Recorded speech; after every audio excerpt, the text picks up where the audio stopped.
Plus de 11 millions de tonnes de plastique se déversent dans les océans chaque année. L'équivalent d'un camion poubelle rempli de plastique déversé chaque minute.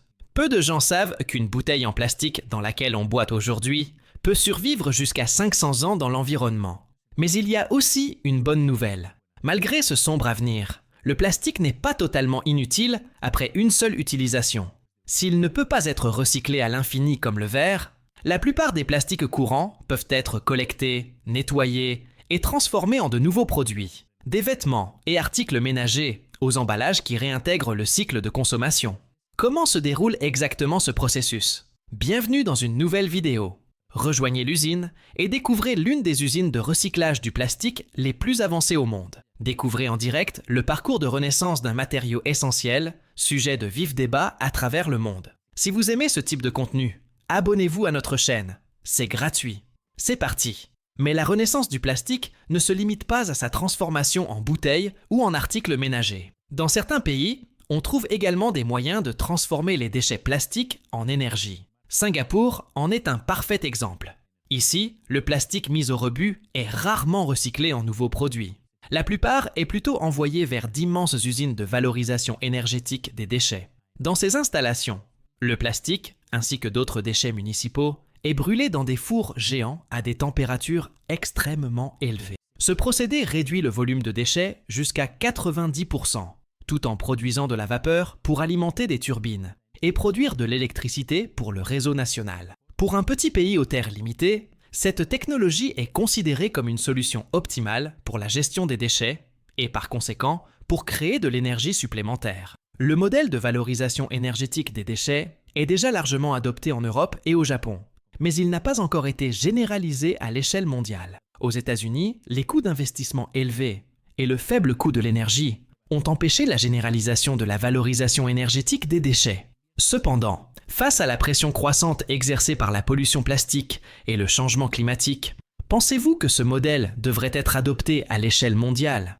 Le recyclage du plastique commence dès que les bouteilles vides sont jetées, après avoir servi à leur usage prévu. Des supermarchés bondés, aux écoles et bureaux, en passant par les petits quartiers résidentiels. Des millions de bouteilles en plastique sont collectées chaque jour dans des bacs de recyclage répartis un peu partout. Mais tous les lieux ne fonctionnent pas de la même manière. Aux États-Unis, seuls 10 États, dont la Californie, l'Oregon et le Michigan, ont mis en place un système de consigne, ce qui signifie que les consommateurs versent une petite consigne à l'achat d'une bouteille. Grâce à ce système, le taux de récupération dans ces États est 2 fois supérieur à la moyenne nationale, transformant les bouteilles usagées en actifs à valeur marchande immédiate dès que le consommateur a fini de boire. Des équipes d'ouvriers et des camions spécialisés sillonnent la ville, collectant des sacs remplis de bouteilles et les compressant dans d'énormes conteneurs. Chaque camion peut transporter des dizaines de milliers de bouteilles, soit environ 20 tonnes de plastique en un seul trajet.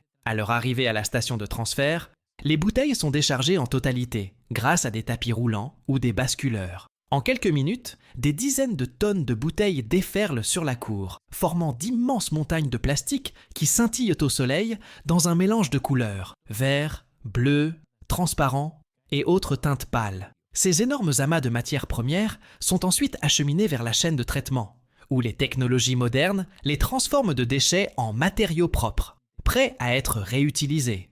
Pour transformer les piles chaotiques de bouteilles collectées en un flux uniforme de matériaux, l'étape suivante est le tri préliminaire, où technologie et effort humain travaillent de main dans la main. Peu de gens savent qu'il existe jusqu'à 7 principaux types de plastique sur le marché, chacun identifié par un code de recyclage. Mais en pratique, seuls le PET et le PEHD sont les 2 types les plus couramment recyclés en nouveaux produits. C'est pourquoi l'ensemble du processus de tri vise à conserver le maximum de ces 2 plastiques et à éliminer le reste. Dès le départ, les déchets plastiques sont déversés dans un immense tambour rotatif en acier, dont la surface est percée de rangées de trous prédécoupés. Au fur et à mesure que des tonnes de bouteilles et de contenants tombent, la poussière, le sable et les petits fragments sont filtrés par les ouvertures, tandis que les plus grandes bouteilles continuent de rouler vers le fond du tambour. Ainsi, le flux de matériaux est séparé par taille, préparant le terrain pour des étapes de filtration plus fines. De là, un tapis roulant transporte les plastiques vers la zone de tri manuel, où des ouvriers postés de chaque côté retire rapidement les éléments gênants tels que les canettes métalliques, les sacs plastiques ou le carton. Parallèlement, des découpeuses automatisées tournent pour retirer les bouchons et les étiquettes, généralement composées de différents types de plastique. Des capteurs magnétiques éjectent en permanence des morceaux d'acier, des broches ou des couvercles de canettes. Après cette étape de criblage mécanique et manuel, le flux de matériaux devient beaucoup plus uniforme, composé principalement de corps de bouteilles en PET, plus propres, plus purs et prêts à passer à l'étape suivante de sa renaissance. Une fois triées, les bouteilles rigides entrent dans la chambre de broyage. À l'intérieur, des centaines de lames en acier alliées tournent à des vitesses extrêmement élevées, produisant un son aigu et perçant qui résonne dans toute l'usine. En un instant, chaque bouteille est broyée en d'innombrables fragments uniformes. Mesurant à peine quelques centimètres, ils glissent sur le tapis roulant comme un filet de sable plastique scintillant à la lumière. L'énorme capacité de ces machines est tout simplement stupéfiante. Elles peuvent traiter jusqu'à 1360 kg de plastique par heure. Ce qui semblait autrefois être des montagnes de bouteilles sans fin peut être réduit en fragments nets en quelques minutes seulement. Le broyage ne se contente pas de réduire la taille des bouteilles. Il offre également un avantage crucial pour les étapes suivantes. Une fois le plastique broyé, ils font beaucoup plus rapidement dans le four d'extrusion, ce qui permet d'économiser jusqu'à 40% d'énergie par rapport à la fusion de pièces entières. Ainsi, l'ensemble de la chaîne de production accélère non seulement la vitesse de traitement, mais réduit également considérablement les coûts d'exploitation, préparant ainsi le terrain pour la phase de tri de haute technologie qui suit. À partir de ces minuscules fragments, la technologie optique et l'intelligence artificielle prennent le relais, prenant en charge l'étape de tri la plus délicate du processus. Des rangées de caméras haute vitesse scannent chaque fragment, analysant sa couleur et sa structure de surface en quelques millisecondes. Si le système détecte un morceau de PET transparent, de PET vert, de PEHD blanc, ou même un intrus comme du bois, de la céramique ou du verre, un puissant jet d'air comprimé est instantanément libéré, le retirant du flux principal. La précision est stupéfiante. Chaque jet d'air cible un seul morceau de plastique pesant moins d'1 millième d'once sans perturber les fragments environnants. En moyenne, un seul trieur optique peut traiter plus de 10 000 fragments par seconde avec une précision de plus de 95%, soit l'équivalent du rendement de centaines d'ouvriers travaillant sans relâche. Chaque seconde, des dizaines de milliers de particules sont séparées avec une précision quasi incroyable. Il en résulte un flux de matière purifiée, divisé en groupes uniformes, prêts pour l'étape suivante. Après un démarrage chaotique, les fragments sont désormais suffisamment purs pour passer à l'étape de granulation. Une fois triés, ils sont introduits dans le système d'extrusion, où les températures dépassent 520 degrés Celsius. Sous cette chaleur intense, chaque fragment fond et fusionne en un dense flux de plastique, s'écoulant tel un ruban de lave artificielle. À l'intérieur de la machine, une vis massive tourne, mélangeant et propulsant le plastique fondu. Le long de la vis, la pression augmente progressivement, forçant le flux à avancer. Lorsque le plastique atteint la viscosité souhaitée, il passe à travers des tamis métalliques ultra fins qui capturent les dernières impuretés. À ce stade, le plastique fondu est découpé en d'innombrables minuscules granulés. Un processus de trempe à l'eau solidifie immédiatement leur forme, leur conférant une taille uniforme et des surfaces lisses qui brillent comme des pierres précieuses artificielles. Des millions de ces granulés sortent de la machine, secs et compacts, devenant la matière première standard pour la fabrication de nouveaux produits en plastique. Partant de granulés de coussins uniformes, le processus de fabrication passe à une étape clairement définie, la création de la préforme, base de la forme finale. À l'usine, le matériau, après avoir passé le contrôle qualité, est introduit dans le système de chauffage. La température monte à environ 480 degrés Celsius, ramollissant le plastique et le préparant au passage dans le moule. On obtient ainsi des pièces courtes, en forme de tube à essai, appelées préformes. Chaque préforme possède un corps épais et un col déjà moulé avec des filetages pour le couvercle. Conçues pour résister à la chaleur et aux contraintes mécaniques, elles garantissent leur stabilité pendant le transport et les transformations ultérieures. Mais les avantages des préformes vont au-delà des performances techniques. Leur compacité optimise le stockage et la logistique, permettant d'expédier des millions d'unités sans occuper un espace excessif. C'est pourquoi de nombreuses installations se spécialisent exclusivement dans la production de préformes, qu'elles fournissent ensuite aux fabricants de boissons, où elles sont soufflées en bouteilles finies à proximité du point de consommation. Une fois les préformes prêtes, elles entrent dans une étape cruciale, le soufflage, où elles prennent la forme réelle d'une bouteille. La préforme est placée dans un système de chauffage suffisamment chauffé pour rendre le plastique malléable tout en préservant sa stabilité structurelle. Immédiatement après, de l'air comprimé haute pression est injecté par le goulot, ce qui provoque une expansion uniforme des parois en plastique et leur application ferme contre la surface d'un moule métallique réalisé à la forme souhaitée.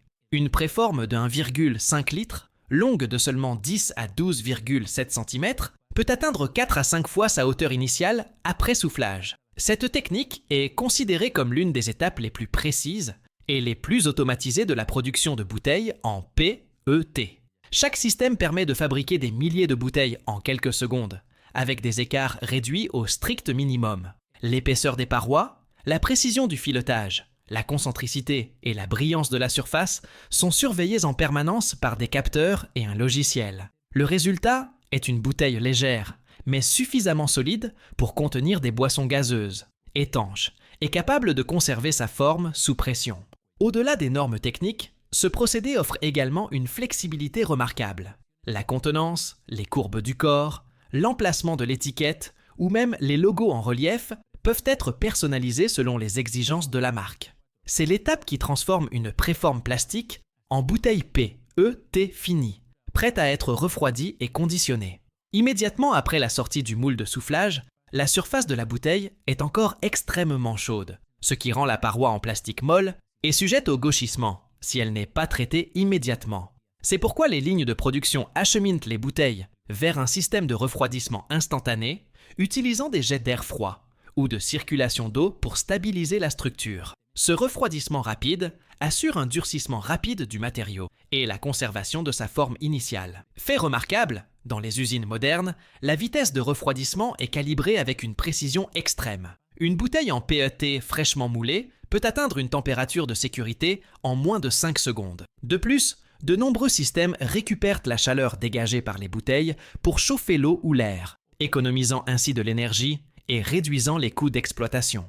Une fois le plastique complètement solidifié, la bouteille acquiert la résistance mécanique nécessaire pour être empilée, étiquetée et résister au choc pendant le transport. Le temps de refroidissement est soigneusement équilibré afin de ne jamais ralentir la ligne de production, tout en préservant la transparence et la rigidité du matériau. Une fois le corps de la bouteille parfaitement stabilisé, le processus se poursuit par une étape de contrôle rigoureux afin de garantir sa qualité avant d'atteindre les consommateurs. La ligne d'inspection est équipée de capteurs, de caméras et d'appareils de mesure précis. Chaque produit est scanné pour détecter d'éventuelles fissures, bulles d'air ou écarts dimensionnels. Des échantillons aléatoires sont également prélevés pour des tests mécaniques, de traction, de compression et d'impact afin de garantir sa durabilité.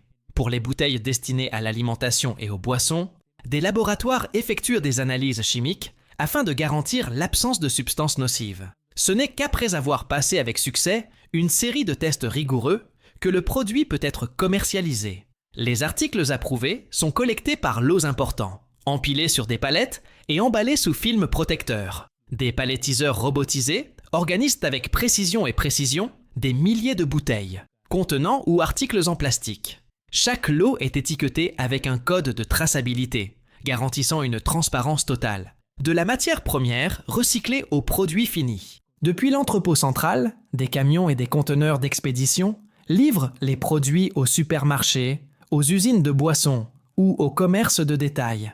Le processus s'arrête là. Mais il marque également le début d'un nouveau cycle, la transformation des déchets en ressources et des vieilles bouteilles en nouvelles. Aux États-Unis, la réalité du recyclage du plastique cache bien plus d'ombre que ne le suggèrent les étiquettes. Seulement 5% environ des bouteilles en plastique sont effectivement recyclées, tandis que la grande majorité finit enfouie dans d'immenses décharges ou envoyée à l'incinérateur, aggravant la pression sur l'environnement. Pendant de nombreuses années, les États-Unis, comme d'autres pays développés, ont dépendu de l'exportation de millions de tonnes de déchets plastiques vers l'Asie, avec des destinations communes, comme la Chine, la Malaisie, le Vietnam et la Thaïlande.